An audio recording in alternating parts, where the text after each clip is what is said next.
e um julgamento ao mesmo tempo, mas isto também nos foi negado.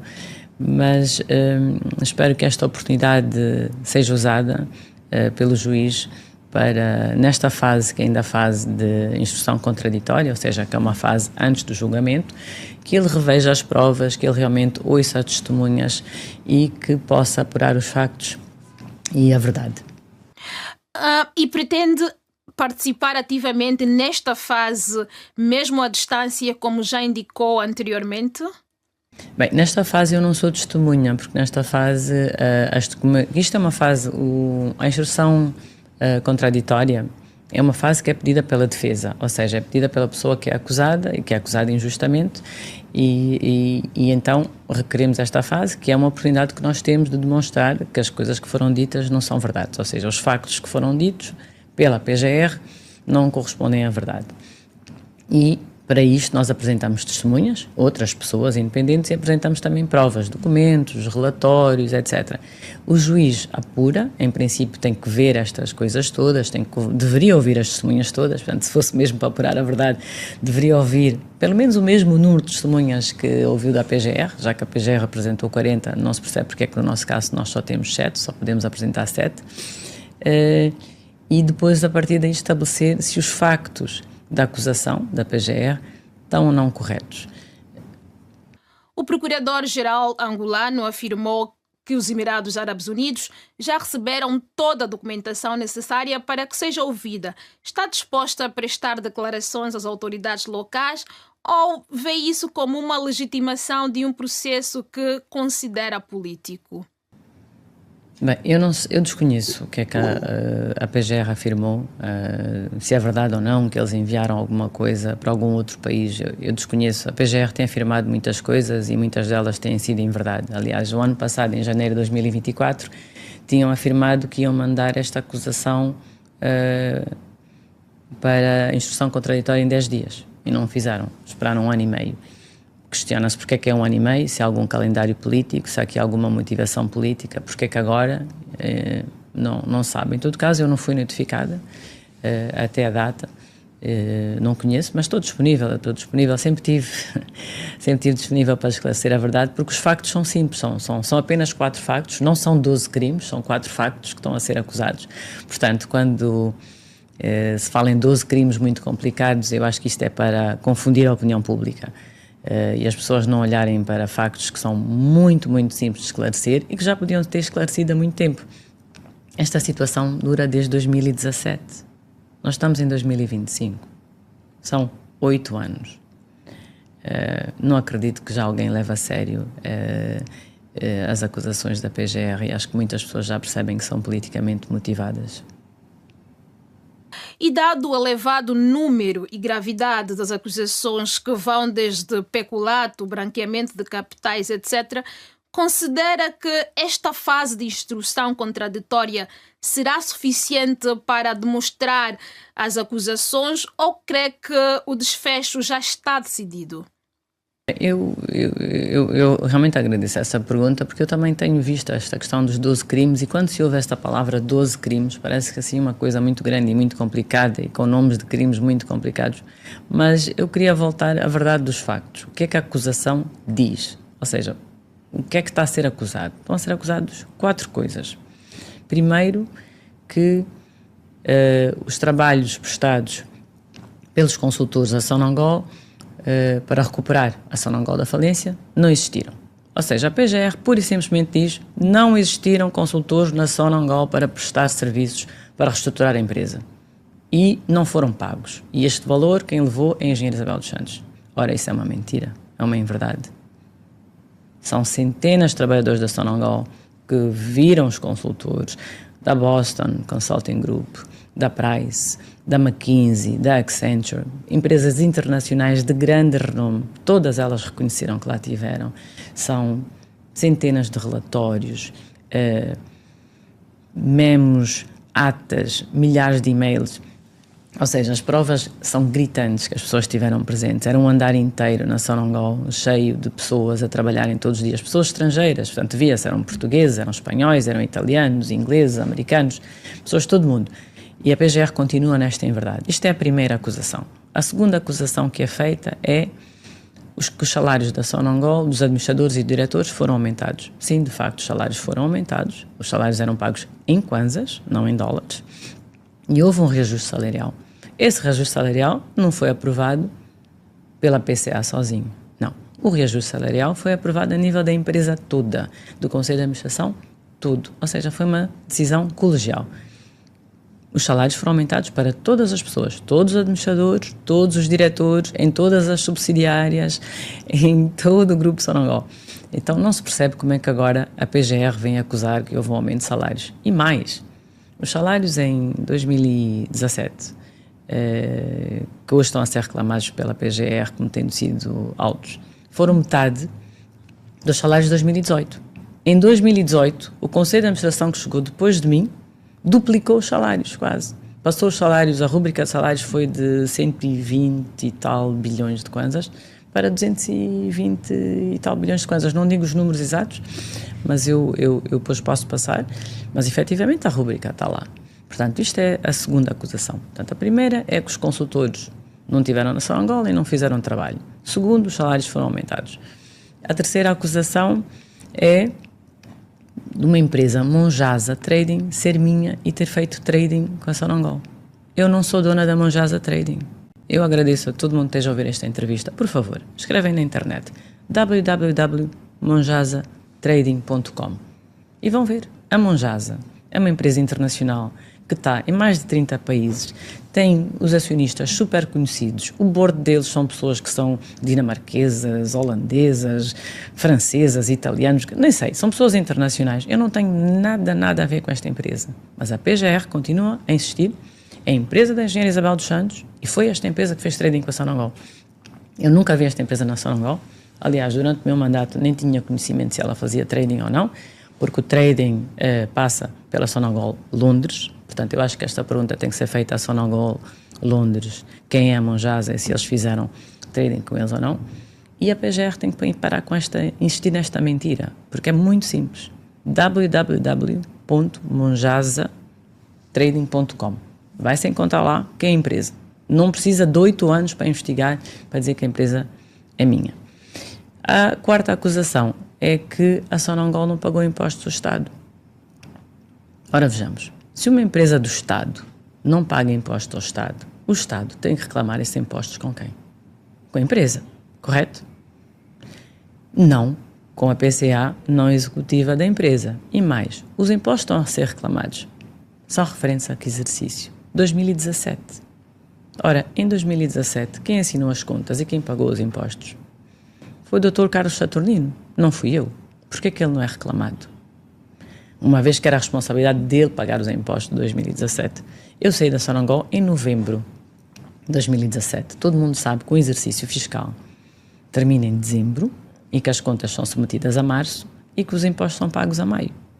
Havendo qualquer reclamação fiscal por parte do Estado, o Estado devia primeiro reclamar com a Sonangol.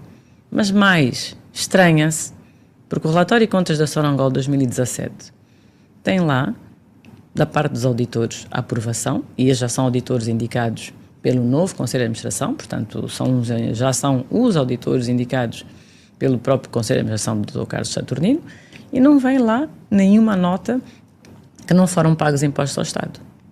E, em relação ao relatório de 2016, o relatório de contas de 2016 da Sonangol também foi aprovado sem nenhuma nota, nem nenhuma reclamação que não há impostos pagos pela Sonangol ao Estado.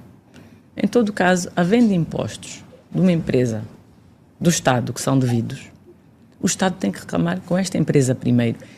Não pode vir imputar de forma pessoal a uma pessoa, e nem sequer imputar de um ponto de vista colegial a todo o Conselho de Administração, qualquer situação de impostos, principalmente porque esta situação não ocorreu, não há registro nenhum, não há inquérito nenhum de impostos que tenha sido feito pelo Ministério das Finanças e que tenha produzido um relatório a dizer isto. Portanto, não se percebe como é que a PGR continua com estas inverdades. Para mim, isto é claramente político, é claramente insinuações políticas e são insinuações políticas, porque tanta inverdade durante tanto tempo, 8 anos, só pode ser politicamente motivado. E aí realmente eu espero que esta oportunidade agora desta instrução contraditória demonstre que Angola tem juízes independentes e que Angola tem um tribunal independente. E que haja efetivamente a coragem de mostrar ao mundo que o nosso sistema de justiça funciona. Porque senão será um ultraje à justiça. Acho que vamos perder toda a credibilidade possível.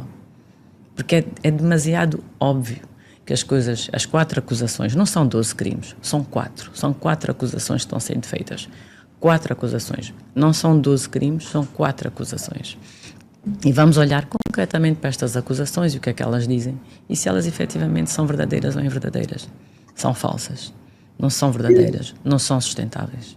Tendo em conta que o presidente angolano, João Lourenço, interveio diplomaticamente para garantir a libertação e acolhimento em Angola da família do ex-presidente do Gabão, Ali Bongo, acusado de corrupção e desvios de fundos públicos, como interpreta o facto de o mesmo Estado manter contra si um processo judicial que avança agora para uma fase de instrução contraditória? Considera que há um duplo critério na forma como Angola lida com figuras políticas envolvidas em alegações semelhantes? Eu acho que nós temos um processo político em Angola muito complexo. Acho que nós estamos em vésperas de eleições, 2027. Em 2026 vão ser conhecidos quem são os próximos candidatos da República, quem são os próximos candidatos à presidência da República, quem serão os candidatos da oposição, quem serão os próprios candidatos do MPLA. E com certeza nada do que está a acontecer agora é coincidência. Em relação à família Ali Bongo, de um ponto de vista humano, eu acho que foi uma solução boa, bem encontrada. O antigo presidente Ali Bongo é uma pessoa que tem problemas de saúde, como nós sabemos, e temos acompanhado a carreira dele. Vimos mesmo que durante o seu mandato já tinha algumas questões de saúde. Portanto, eu acho que questões humanitárias, efetivamente, a solução que foi encontrada no Gabão foi uma boa solução. E espero que o Gabão continue a trabalhar e ser um país unido, que una as pessoas dentro do seu partido, que reúna as suas bases e que estas bases apoiem o crescimento e o desenvolvimento do Gabão, do país. Vê neste processo judicial uma motivação política? Considera que está a ser usada como símbolo ou bode expiatório de uma narrativa de combate à corrupção? Eu acho que disto não há dúvida. Como diz, há males que vêm e bens que vêm. Enfim, eu sempre fui uma figura bastante conhecida. Sou talvez dos angolanos, e modéstia à parte, porque eu sou uma pessoa simples, sou modesta, mas modéstia à parte, sou talvez um dos angolanos mais conhecidos internacionalmente pela minha carreira profissional. Portanto, eu fui empreendedora durante 20 anos, criei empresas no ramo das telecomunicações, criei empresas no ramo alimentar, supermercados, criei fazendas no ramo agrícola, criei institutos de formação para jovens e durante esse meu percurso como empresária viajei muito, participei em várias conferências e sempre tentei levar o nome de Angola ao mundo. Portanto, levar o nome do meu país, levar o nome da minha terra, dos meus conterrâneos, dar a conhecer o que é Angola é, como é que é a nossa economia, promover Angola. E tornei-me uma pessoa muito conhecida. E acho que não foi coincidência quando o poder político atual resolveu usar a minha pessoa, portanto, a minha imagem, neste fictício combate à corrupção, porque é um combate à corrupção fictício.